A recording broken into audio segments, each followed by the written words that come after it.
Your Excellency Peter Obi, former Executive Governor of Anambra State.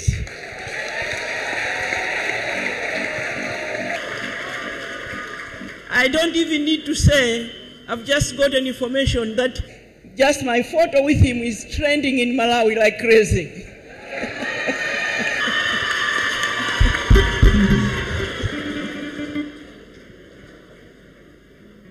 Professor Charles Esinod, Vice Chancellor of Nanda Azikiwe University, Your Honor High Chief Senator, Dr. Bendi Obi, my brother and your beautiful wife. May I also recognize in a special way all distinguished political leaders and my special honor to Professor Uche Azikiwe, wife of our great Nandi Azikiwe. All distinguished ladies and gentlemen, students, and my favorite group of young people. Today, I'm here to deliver this lecture, but I have a confession to make. I say things as they are. So if anybody gets offended, I am sorry, but that's how I'm born.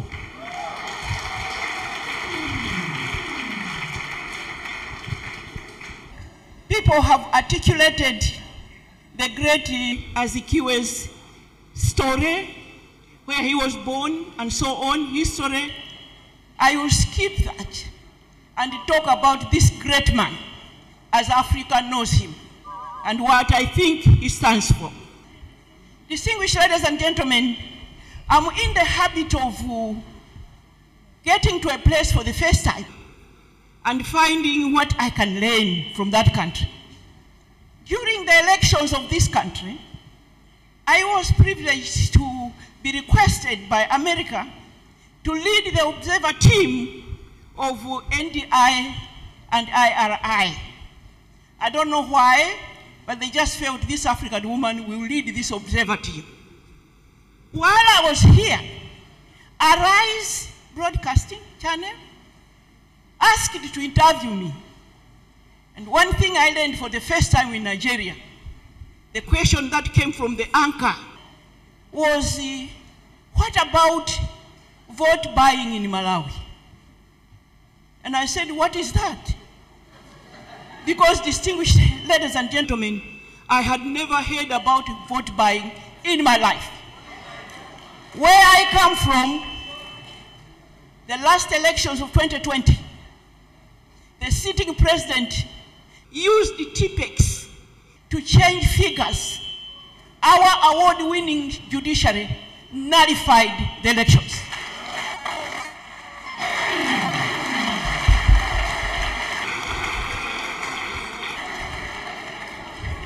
Distinguished ladies, so when I went home, being interviewed how Nigeria was, I told them about this question, and Malawians were abused. We learn every day. Vote by. Today, now to my speech. I have decided that I will broaden my theme. We will touch a lot of issues, at the end of which I will ask questions that you will take home, because Africa needs answers to the issues that are affecting us. Nobody is going to come into Africa to do this for us. We must do it ourselves. And Zik of Africa, the great Zik of Africa, led the way. Today, 16th of November, is not an ordinary day. Nandi Azikiwe would have been 119, as you've heard already. He died at the age of 91 in May 1996. We are here to honor the life of a gallant fighter for human rights and justice, a man that embodied humanity and servant leadership, a man who we are and have continued to celebrate, the great Azikiwe of Africa. We are also a few weeks away from October 1, the day that he became first president of the Federal Republic of Nigeria in 1963. A formidable journalist turned political activist and president, whose leadership acumen made colonial powers try in vain to block his ascendancy to the presidency. I have therefore always wondered why, when we talk about our revolutionary leaders, our founding fathers, we will mention Nyerere, Kaunda, and we mention Mandela, and often leave out Azikiwe. Distinguished ladies and gentlemen, it is your duty as Nigerians to amplify this name. This is no small name. Azikiwe was a great man, just as great as Nyerere, as Kaunda, as everybody else. Nobody is going to do it for you but yourselves. I'll give you an example of what I did myself. Kamuzu Banda attended the first founding meeting of the Organization of African Unity. And in 2013, we were celebrating 50 years. And I got to the African Union headquarters, and they had put all the names on the wall of people they honor and recognize as our founding fathers. And Kamuzu Banda's name was not there. His picture was not up. And I told the organizers, I told the African Union, I'll go back to my hotel until that picture is up. We must do the same for Azikiwe. We must never allow his name to be omitted because he's a great son of this continent. Distinguished ladies and gentlemen, these lecture series are a befitting celebration of an African giant who, through the power of his pen and paper here in Nigeria, Ghana, and across Africa, before independence, gave us a platform to identify ourselves as proud Africans, and consciously ignited the flames of colonial liberation across the many colonized countries of the African continent. And please follow me. I'm going to talk about women of Nigeria. And I want us to keep in mind that women of Nigeria, of Malawi, of South Africa stood up with their brothers to fight for self-rule. We're not just sitting home. I'm therefore honored to be here as we celebrate Nanda Azikiwe legacy. I'm also humbled that it pleased the convening committee to consider me to be the first woman leader on this lecture series. I hope many more women leaders in various sectors of our African societies will have this honor and privilege to share their thoughts and join the rest of the continent in celebrating the great Zik of Africa. I am grateful to Senator Ben Obi for traveling all the way to Malawi to come and request me to come here as guest speaker. And I'll tell you why. I had come a few years before on the invitation of a certain foundation, and I was treated very badly. Somehow, in other countries, when we go, they want to treat us differently from our male counterparts. But what I didn't realize, that I was mistreated until a fellow Nigerian woman came and told me, "Do you notice anything different?" I said, "No." In 1 hour, it was rectified. But then I made up my mind, I was never coming back to Nigeria as speaker. So when our chief senator wrote to say he was coming to Malawi and told me what it was about, my husband said, "Oh, I thought you are never going to go to Nigeria again to speak." I said, "Yeah. Well, but my brother chief came to Malawi anyway. And when he said, well, we want you to give a lecture on Azikiwe, Nandi Azikiwe, the first to jump from his seat was my husband, not even me. Because this is a great man that we honor, even in that part of Africa. Distinguished ladies and gentlemen, this presentation I will interrogate and the intersection of current state of development in Africa, governance, climate justice, and other development-related issues that I think require our attention and action. So I have themed my discussion Reclaiming this World, Climate Justice and Africa's Sustainable Development. I deliberately added the sustainable development because we are going to go on a journey this afternoon. Bear with me, please don't doze. We have issues to rectify. As Africans, nobody is going to do it for us. Allow me, therefore, to start by going into the history of Africa. We were colonized by something like 80 plus years as African countries. And for all those years, we produced raw materials for Europe and what I call the global north. And in the meantime, they emitted emissions and destroyed our climate. And as it turns out now, it is the global south that is paying the price. That is what we must bear in mind this afternoon. Colonization still has a bad taste in our mouths. Decades long after our hero, like Ziki, stood up and demanded what belonged and still belongs to us, which is freedom and our wealth. It has been argued in other quarters that time is past for us to keep blaming some of Africa's challenges and state of affairs on colonization and that ended decades ago. There's a case to be made either way, distinguished ladies and gentlemen. Most African states are really independent from their colonizers. As to what extent that independence means remains debatable.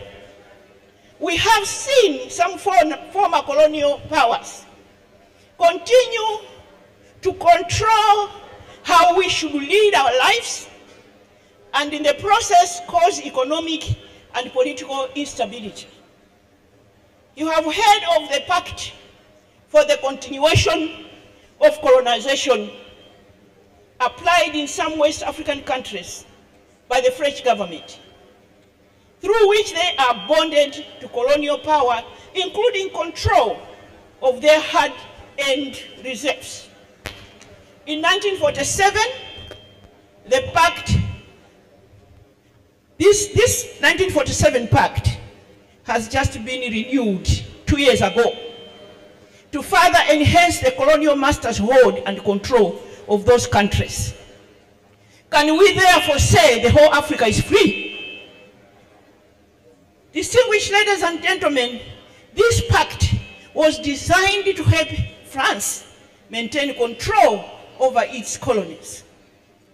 I therefore hold the view that unless we rise and fight together, as the governor said, stand united, we are not completely free.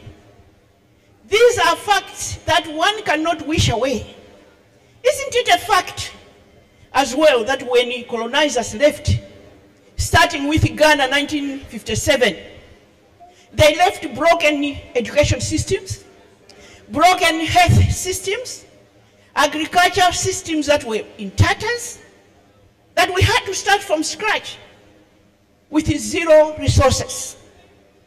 Distinguished ladies and gentlemen, therefore, colonization, industrial revolution, looting of African resources are interlinked, but have also led to climate change. I don't have to remind this audience that through colonization, Africa powered the industrial revolution and continues to power their economies, even now. We as a continent are paying for sins we did not commit at all, but emanating from our being colonized. Distinguished ladies and gentlemen, Africa's sustainable development, or lack of it, therefore, is directly linked to climate change. Africa continues to be at the receiving end of climate change effects, with countries in the global south greatly affected by severe drought, floods, destructive storms that are tearing down infrastructure and sweeping away crops, leading to economic and political instability in some countries. These are countries that are already struggling to recover from global economic shocks. Distinguished ladies and gentlemen, climate justice is therefore critical to holistically address challenges that most African states are encountering in their efforts to attain sustainable development. The global north, as the highest emitters of greenhouse gases, has a moral and financial obligation to help developing countries, and particularly Africa, mitigate global warming effects. By the way, because of the noise I've been making on this matter, in April of this year, I was appointed the Pan-African Climate Justice Champion to amplify our African voice on the loss and damage agenda. From here, I've been invited by the President of Angola to go and discuss peace in Africa. From there, I've been invited by President Ramaphosa to go and interact with our male counterparts. But from there, I'm going straight to Abu Dhabi. I want to sit there when we discuss climate justice. So climate change is no longer a theory or a future activity. Climate change is no future tense. It has no future tense. Climate change must be discussed in the present tense. It is a current norm, and we must aggressively mitigate or adapt to the changes to sustain our generation. We have a responsibility to preserve our future and our children's future. Distinguished ladies and gentlemen, this then brings me to the issue of wealth, natural resources. We are told that as a continent we hold 30% of the world's minerals. And I have argued that we may have more, even more than this. But yet, we have some of the poorest nations in the world. We, in state houses, those of us who call ourselves presidents and governors and leaders, must tell ourselves every day that the natural resources of our land is God's gift to his people, and they don't belong to our pockets. My appeal to my fellow leaders is that, first, we must inform ourselves that that wealth is not ours. If our country has diamonds, it belongs to the people. It's not ours. And as leaders, we are just custodians of that wealth on behalf of the people that we lead.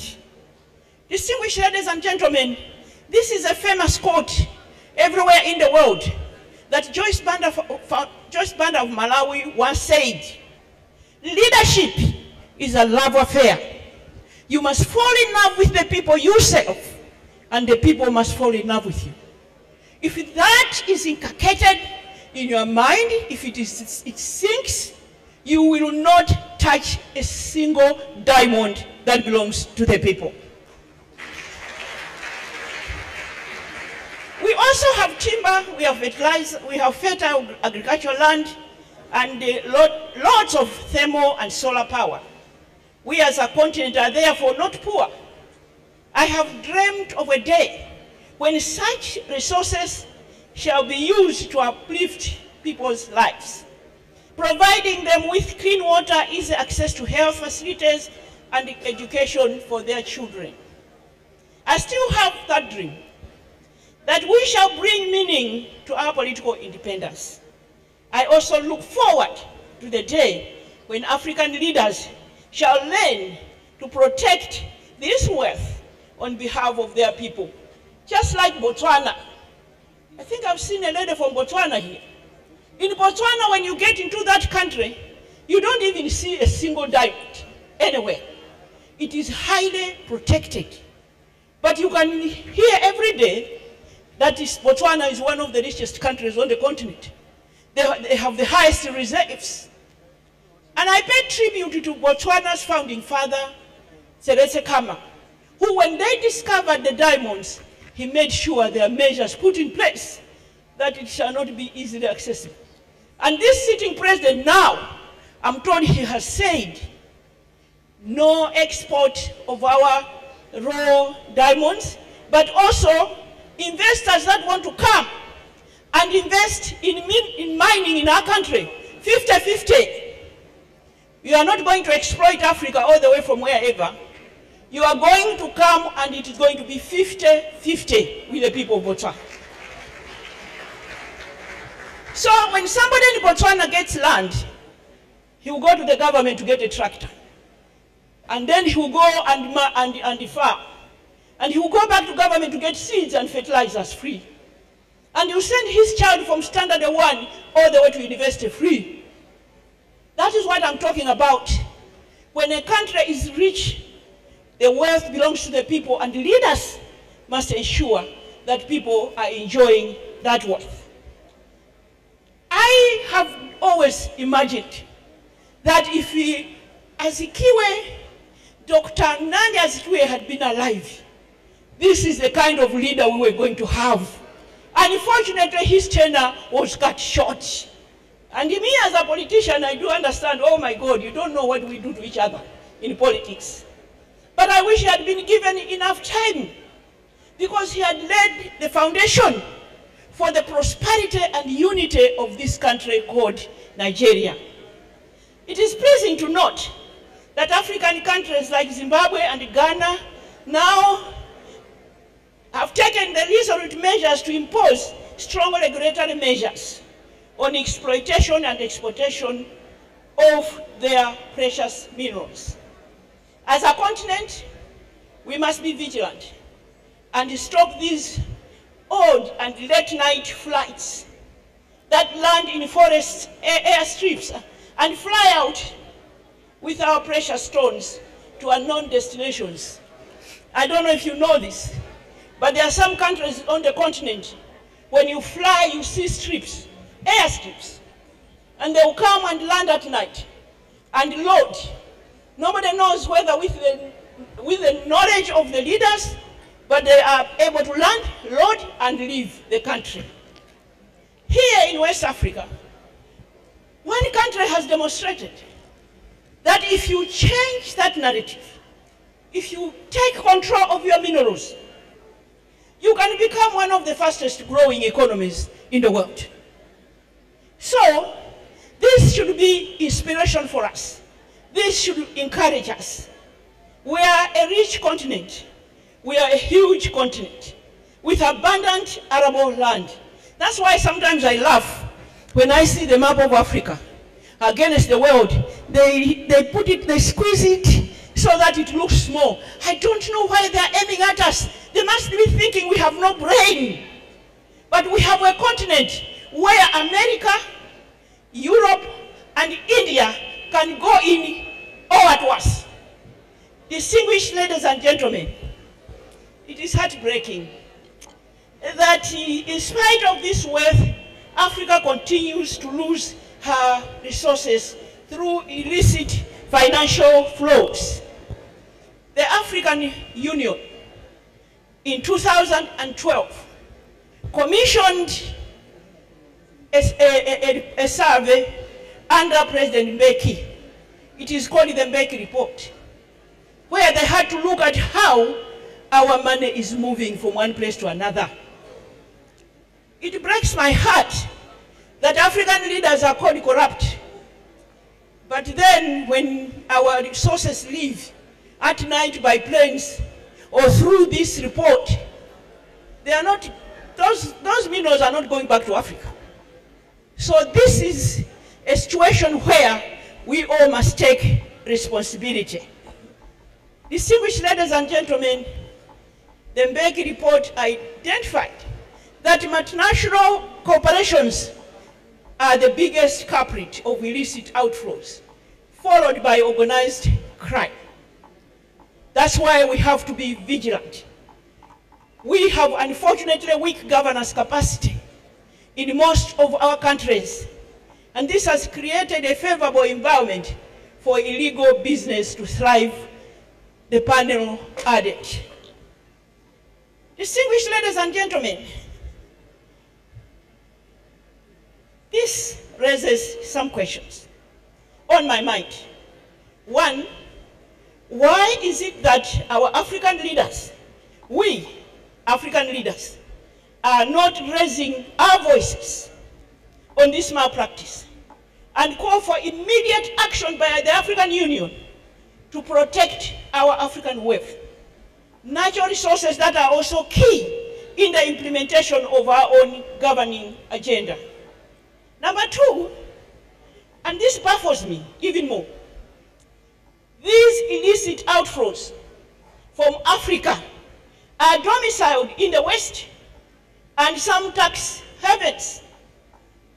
Why isn't the West aggressively pursuing these criminal enterprises and be true partners in Africa's social and economic development by returning that money back to Africa? Countries continue to struggle to get the money back that was illegally externalized into overseas banks. Distinguished ladies and gentlemen, the foreign countries, I was laughing the other day, they have even got the audacity. When they return the money to the country, they ask the country, how are you going to use it? How did you use it? You must be accountable. Oh, you were not accountable in the first place when you took our money. Distinguished ladies and gentlemen, all this makes me wonder, what would great Azikiwe have done to correct this injustice? Why is it that our generation isn't moved to stop this illicit flow for the sake of the general good of the Nandi Azikiwe legacy? As a continent, we are not just losing these huge resources. This corruption and illegal externalization of our resources is a direct contribution to the current suffering of our people through economic stagnation, squeezed fiscal space for infrastructure development, and natural disasters. On the point of natural disasters, Malawi this year had been devastated by Cyclone Freddy that left over 1,000 people dead and 2 million people displaced. The President of Malawi appointed me Goodwill Ambassador for the reconstruction, the post-Cyclone Freddy reconstruction. So we are building houses and we are distributing food. Distinguished ladies and gentlemen, and as I have discussed, and what I have discussed so far shows that there's a direct impact on all these challenges on our women and girls. Men as well, but they have told us that the face of poverty are women and girls. As we speak, and I don't know how this is acceptable, as we speak, 50 million girls are out of school in Africa alone. They are abused, they are overworked, they get into early marriages, hence highest victims of maternal death. I don't even want to go into harmful traditions that the children face, these poor African girls. If it is in Malawi, they are cleansed by age 9. I don't want to go into what cleansing is because it will make us sick. If it is Kenya, they are mutilated. If it is Nigeria, not only are they mutilated by the preference of a boy child, is killing us too. When you are married, it is expected that it's better to have a boy than a daughter. And you panic as a woman that it be a boy. If it is a girl, it's not my fault. Go and read science books. It's not my fault. But these are the challenges and the traditions that happen all over Africa.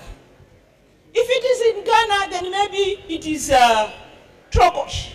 And they banned this practice in 1995, but we still have 1,400 women still in the bush under the Trokosh tradition. If it is Cameroon, then this child by age 10, breasts are coming out, then it is breast ironing. I was talking to a girl in New York. I said, let's go back to Cameroon and fight breast ironing. And she said, what are you talking about? I said, well, when the breasts start coming out, they take a hot rod and they press on your chest. And she said, is that what my mother was doing to me? Up until that time, she's a university graduate, she's working, she didn't know she was breast ironed. We had to phone her mother there and then, who admitted to say, well, it's tradition. Distinguished ladies and gentlemen, equally, women are critical human resource on the continent of Africa. And it is a resource that is in abundance. Women are the majority of the African population and are critical players in both formal and informal business sector. I have always said, and when I said this in Namibia, when President Nyoma was guest of honor at a business forum, I said, and I quote myself, in our African traditions, where men eat first and best and most, men have become the primary beneficiaries of our economic activities. Therefore, our brothers should help us excel in business, because at the end of the day, when we do well in business, our family enjoys better health, better education for our children, and better nutrition. A McKinsey Global Institute report shows that women contribute 37% of global economic growth when they are economically empowered. And I have said that when women are assisted with economic empowerment, it is a key to social and political empowerment. Because in our nations, when we campaign for political office, we have to use a lot of money. And when we don't have money, we don't win. But our communities would benefit from a good leader in us. But we can't win because we have no money. It is worth knowing as well that our African peace security mechanisms have increasingly recognized how critical women are on mediation.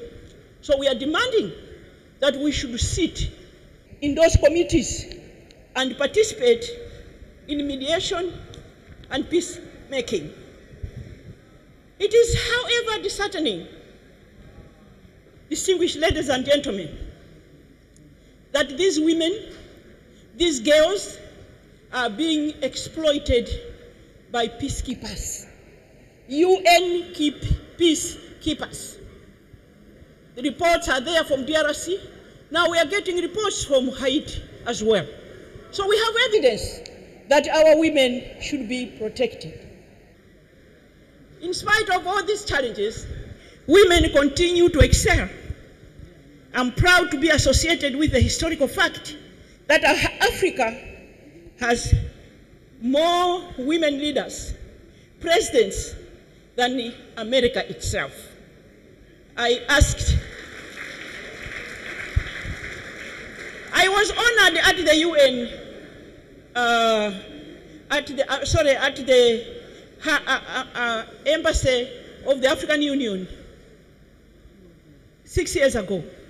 Me and Ellen said, and a Nigerian lady living in America stood to ask a question. And she said, Ma'am, help me. I was born at home in Africa, in Nigeria, and I am resident here for most of my life.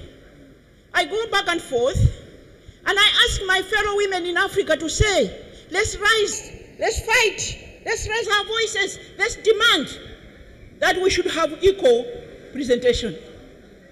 So I asked her, I said, this country where you live, how many women are in parliament? 18%.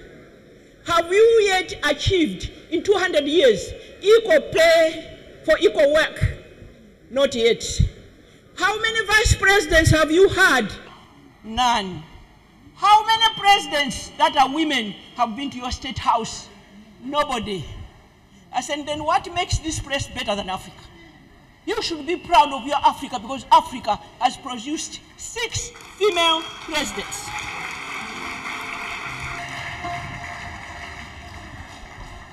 Rwanda holds the highest record of women's representation in parliament on earth, not just in Africa, in the world. 64% and 37% in the Senate. Distinguished ladies and gentlemen, the continent boasts of having produced all these women. My friend Ellen Sirleaf of Liberia transitioned from war to peace.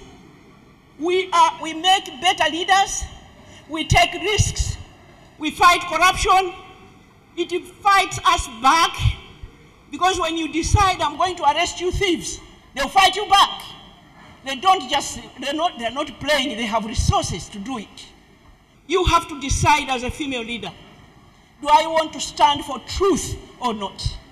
And when somebody asked me, and then somebody was my own husband, Richard Banda, he said, be prepared to exit when you have started arresting thieves. I said, yes, if that is the price I have to pay, there is life after presidency, but to jail they will go.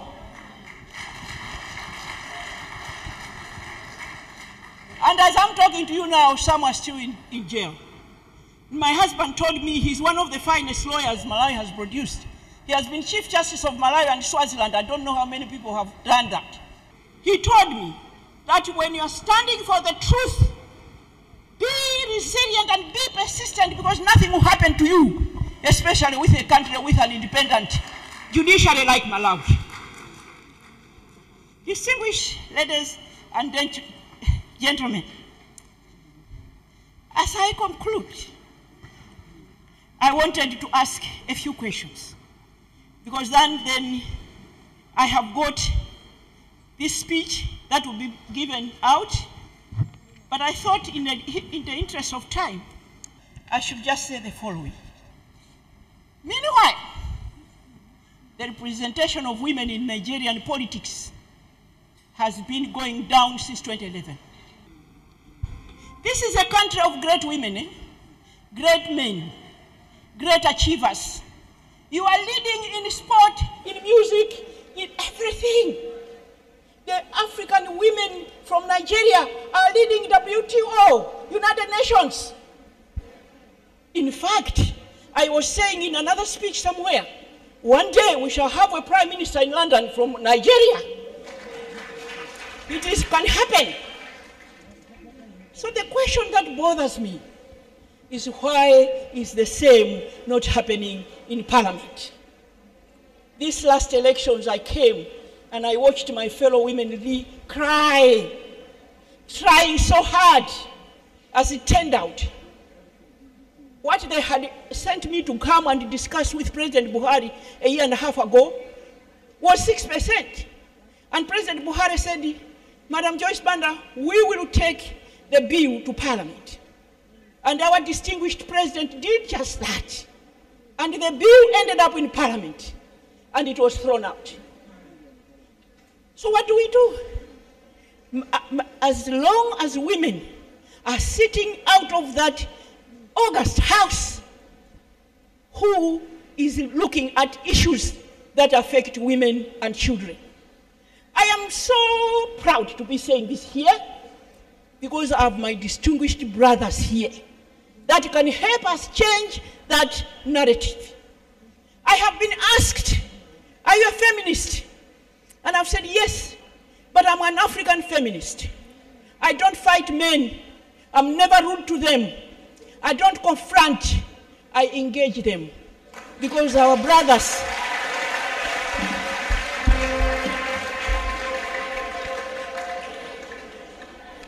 distinguished ladies and gentlemen, so here are the questions that summarize what I've said, and that forms the questions that we should ask ourselves leaving this place.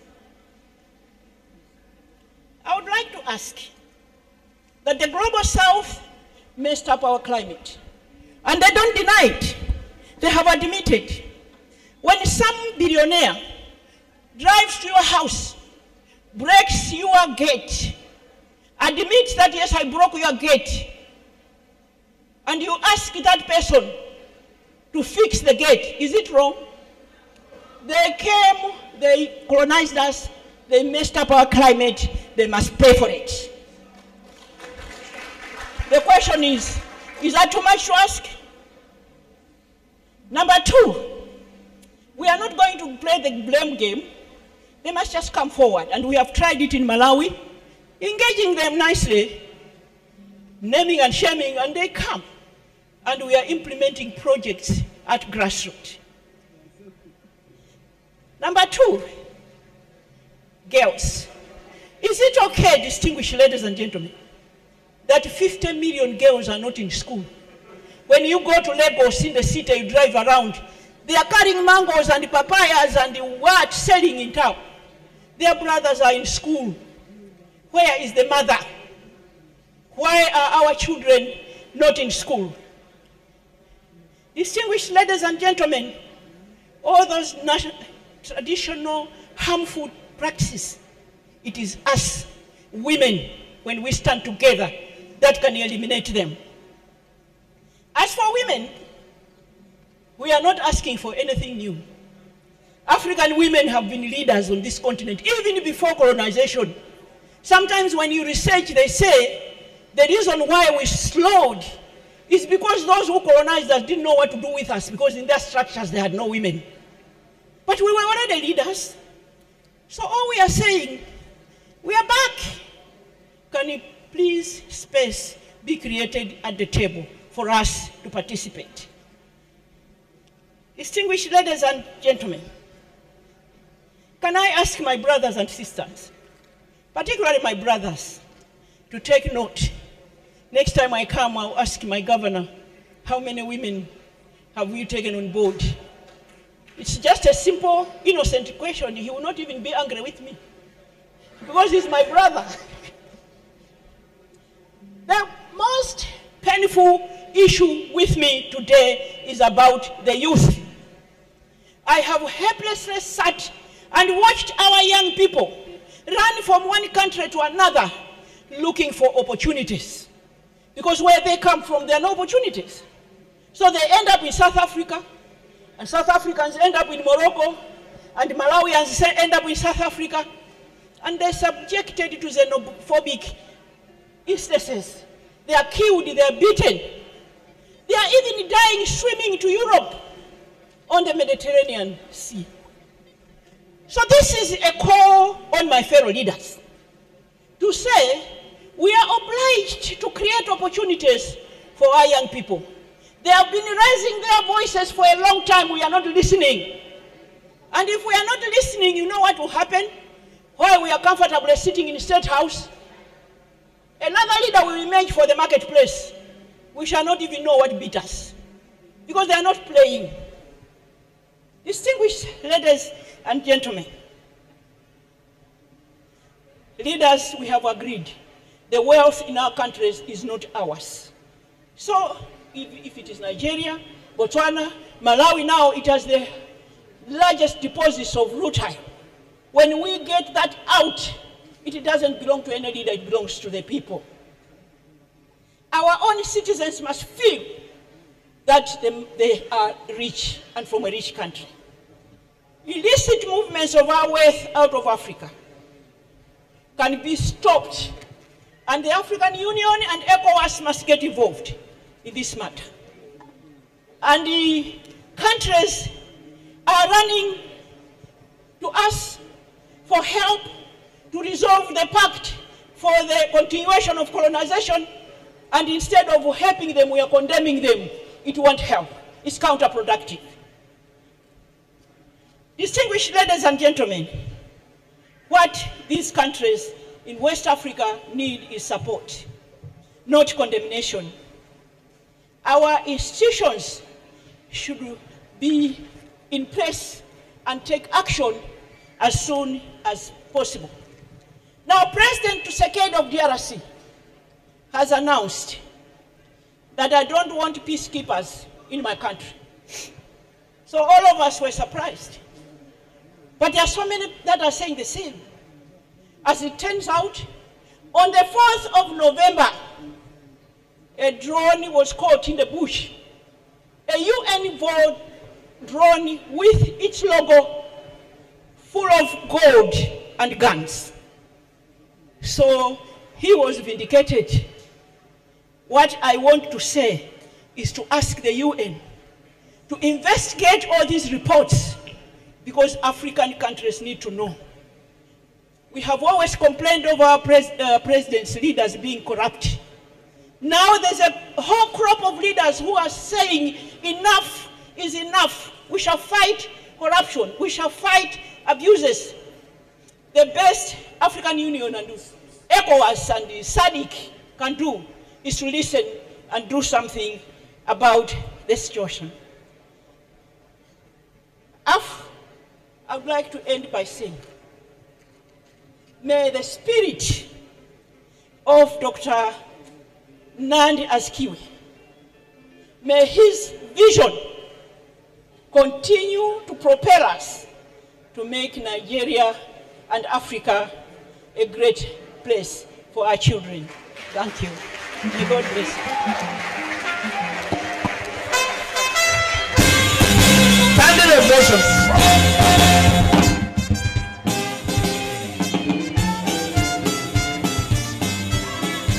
Thank you very much.